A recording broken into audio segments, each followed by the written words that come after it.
Many thanks to Squarespace for sponsoring this week's video.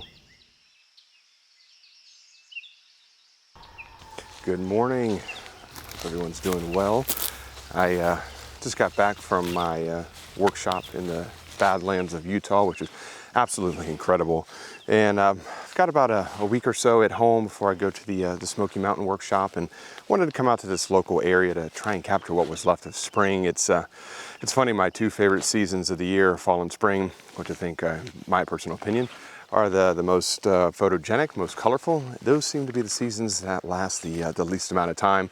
When I left for Utah, I think that well, it seemed like spring was just kind of getting started, and now it seems like it's practically already over. A lot of these dogwood leaves are already down on the ground, which, if you've spent any time in the southern portions of the U.S., specifically North Carolina, we are known for our dogwood trees in the spring, and I have never once photographed them. So I've come out to this kind of local area to see if I can do just that.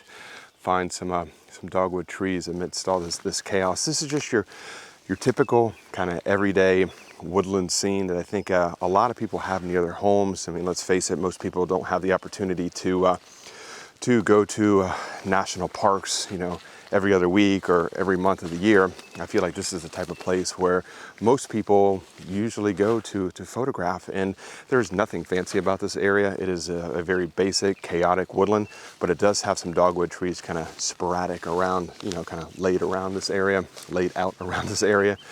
And and I think when it comes to shooting national parks or photographing national parks, I'm not going to say it's easy, but those places are absolutely incredible. And you can pretty much point your camera in any direction and have something beautiful to photograph. But these types of locations here, just your basic chaotic woodland areas, it takes a little bit of I just walked right through a cobweb. It takes a little bit of patience, and it's a little more difficult to come away with something in these types of spots than it is, those epic grand vistas. So I think I found my first subject here. I think that, one of the hard things about shooting local woodland, besides the fact that it's local, I think that when you see areas constantly over and over again, you kind of lose that sense of wonder, that feeling you get when you see a location for the very first time. When you shoot something that you've photographed 100 times before, you don't really have the same excitement or same curiosity level. So that's definitely a challenge. But when it comes to chaotic woodland, two things have really helped me. One, looking for space, which I think is kind of obvious. I think that's the easiest way to try and make order of chaos is when there's space around a subject. But the second thing is a clear background. So, especially in typical woodlands like this, they're kind of boring. There's nothing super exciting about it, but they're very chaotic and they're very thick. So there's a lot of things behind your subject, more than likely. So looking for an area, it doesn't have to be a clearing of, say, 100 yards behind your subject, but even just a clearing or a somewhat organized background will really create a lot of separation from your subject. And I think that really helps to create those more simplistic woodland photographs. And this scene right here definitely has that. And it also has some nice natural framing as well, which is something that I like to do with all woodland photographs, is try and figure out some way to frame it up naturally. And this actually, I can't believe I've never even, I normally would have completely passed this tree, but because I'm looking for dogwoods and this has got those nice white dogwood leaves on it, or flowers or petals, it really kind of stands out to me. So I'm gonna go ahead and set up this shot, but I think that this definitely does have a little bit of promise to it, so we'll see.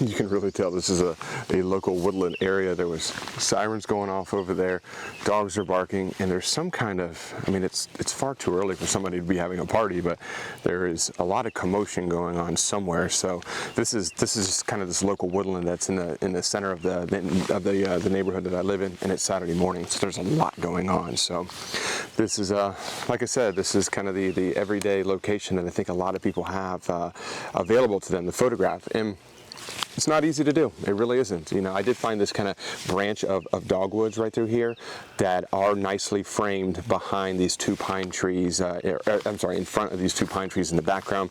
And I have my longer lens. This is the 100 to 200 millimeters, which is a full frame equivalent of like an 80 to 180-ish, right around there. And I'm zoomed all the way in, trying to create a little bit of separation in the background. But I definitely think it works.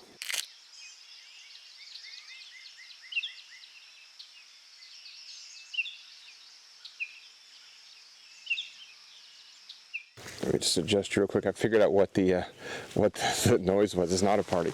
There's actually a race going on in my neighborhood. They do this kind of annual triathlon thing, or swim across the lake, Ironman type of thing. But I guess that's happening today. So. Nevertheless, so you know, I'm running out. My lens isn't quite long enough to try and do exactly what I'm looking to do. So I put it in the I think every camera calls this something a little bit differently, but a crop mode or 35 millimeter mode. But it basically gives you the ability to kind of punch in even further. It reduces the overall resolution of the image, but it's really not that big a deal, especially with this camera. But it's something that I would. Recommend, you know, if your camera has the ability, and I think most newer cameras do have that ability to kind of just punch in a little bit. I have it programmed in my custom menu, so I can just kind of turn the wheel to, I think it's C4, and it immediately kind of punches in even further, so it gives you that additional reach. And here, I'll show you exactly what I mean right here. So there's the composition right there, and you can see the two pine trees kind of flanking this little area of dogwoods. I'm probably going to crop this area and crop this area out and have a square crop, but if I want to punch in even further, I can just turn my my command dial, and you can see what it does. It just punches in a little bit further, and obviously I'm not making the lens kind of zoom in further. It's just using a less resolution of the sensor and giving me the ability to punch in just a little bit further. And I think that that's a pretty useful feature to enable on your camera. And like I said, especially if you put it in a programmable mode or one of your command dials, so you can just literally just turn your dial to that and you automatically enable that. So I think it's pretty cool, especially if you have a lens that's just a little bit shorter. You find yourself a little bit shorter on the long range of one of your lenses. This is a great way to kind of get past that, or to circumvent that situation. These conditions today are really nice. There's no fog or mist or anything like that, but it's very, very still.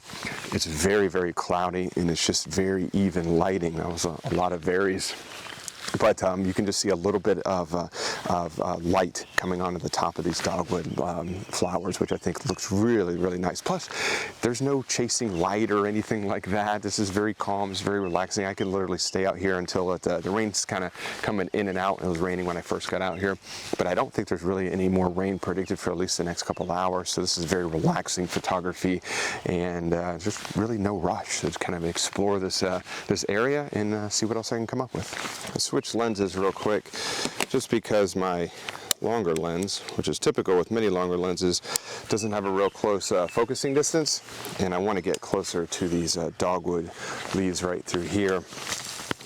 So put on my my 32 to 64, which is kind of my mid-range zoom, and it's gonna see if I can zoom in a little bit closer to these. I think something about right there looks pretty good. Take a couple of these real quick. So I'm really just looking for a nice cluster of these leaves, ideally 3, but what's that so ironic is I keep finding clusters of 4.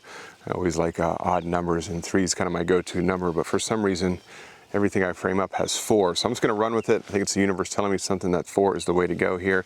So I'm just kind of trying to position my camera around this this kind of branch, which is filled with these dogwoods, to try and figure out the most pleasing arrangement of these flowers.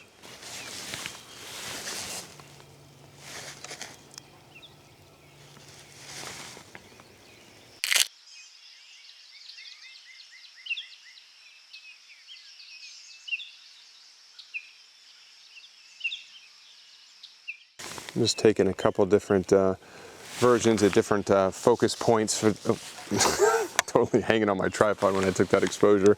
That's not going to help for a crisp image, but just focusing on each individual dogwood in case one of the background's a little bit out of focus. I know I mentioned that a few moments ago, but another camera feature that I think is wildly helpful to enable is auto exposure bracketing, or AEB. It's not the easiest camera feature to turn on, mainly because it also has to do with the remote shutter release or the self timer. That kind of goes in conjunction with the auto exposure bracketing, but the ultimate goal being to be able to press the shutter button once and it'll immediately rattle off however many images you have set up for your auto exposure bracketing. I always have my camera set for just 3 images, 2 stops apart. I find that that's plenty of enough in most scenarios to capture the full dynamic range of a scene, but it's something that I use quite often, and it's a very, very useful camera feature. And I think camera features and camera settings are different. When I think of camera settings, I think of, aperture, ISO, shutter speed, things like that. But camera features like the crop mode or the 35mm mode to be able to punch into a scene even further, I think is a great camera feature. I think enabling auto exposure bracketing is a huge, wildly beneficial camera setting as well. Of course, you can manually auto exposure bracket just by adjusting your shutter speed in between images.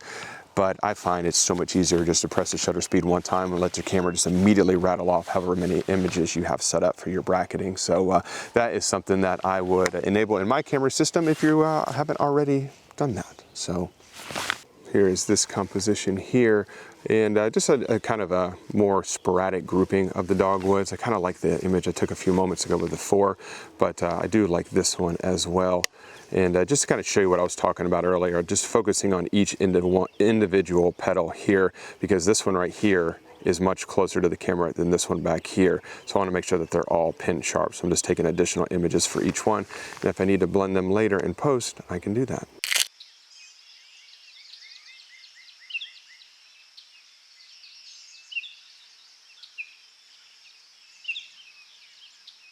So I did it.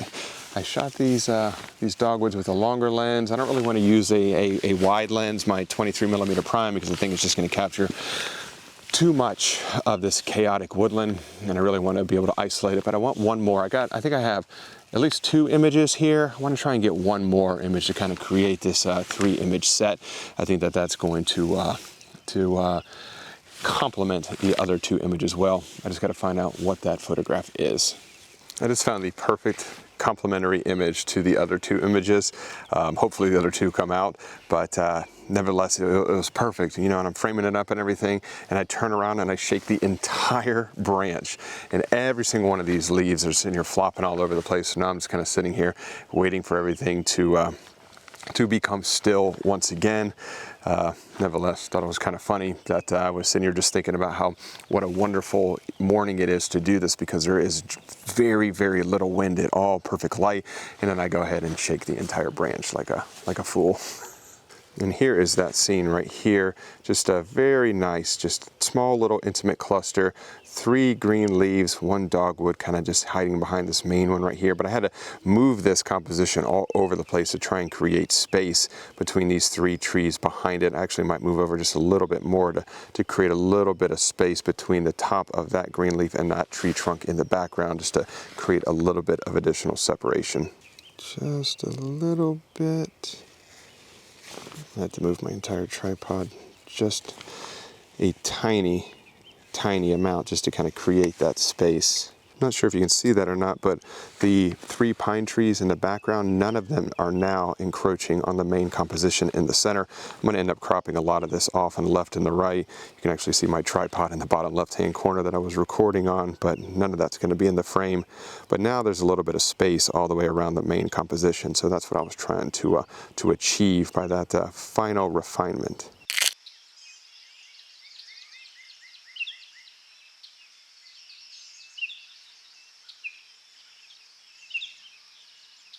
So f11 ISO, maybe 400, 20th of a second, focus right on the dogwood, 2-second timer. And yeah, that should look pretty good right there. And that's actually another, that's probably the beneficial camera setting or camera feature that I use is a remote shutter release, but not, I shouldn't say a remote shutter release, an actual self-timer. The remote shutter release is the physical shutter release you plug into the camera, but a self-timer. I'm almost always on a 2-second delay self-timer, just that way to get away from the camera shake if you actually pressing the shutter button. If I'm using a longer lens and it's very windy out, I'll probably switch that to a 10-second delay, but the self-timer I think is absolutely imperative for at least for my workflow. And speaking of windy conditions, in-body image stabilization. So most lenses, no, I shouldn't say most lenses, a lot of lenses today have optical image stabilization, which is really easy to turn on the lens. Usually it's just a switch right here, but the in-body image stabilization in the camera, if your camera body has that, is usually in the camera settings menu or features menu somewhere. So it's a little bit, I should say, it's not as easy to enable. So if you're not 100% certain as how to enable that or turn it on or turn it off, I would, which is the same thing as enabling, I would definitely get comfortable with how to use that. I don't shoot handheld very often, but in windier situations, there was a instance in my Badlands workshop last week. Extremely windy situation. I had the optical image stabilization turned on, and I also had the in-body image stabilization turned on as well. And I was on a tripod, just to try and give my my setup here the best chance of getting a crisp, clear image. So as good as trying to give my system as good of a possible chance. I was way off on that one, but I think you get exactly what I mean. So self-timer is a wildly fantastic and important camera feature for my workflow. Yeah, I think that one's going to come out pretty good. So I guess last but not least, and I know we all know about this, but it's the histogram. So being able to see the histogram all the time, I think is very important. I actually have it on 2 places on my camera. I have a top LCD screen on the body that I can see the histogram, and I can always also see it on the back of my camera as well. But I think being able to always see the histogram is definitely helpful when you're actually picking camera settings. I know that it's a camera feature to whether or not to have the histogram always enabled to where you can view it, but I think always having it there to just glance at it real quick. You don't have to study it or anything, but just to see if you're kind of blowing out those highlights. That's really all that I pay attention to, is to see how far to the right I'm actually pushing my histogram. But being able to always see that and just kind of glance down will make setting up your camera settings much easier. So yeah, so those are really I guess the 4 or 5. Those are really the main camera features that I use most often for my workflow. Those are kind of the things that you know, I'm always using a histogram. I always have the self-timer on. I use auto exposure bracketing fairly often, not in this particular scenario because this is not a high dynamic range scene.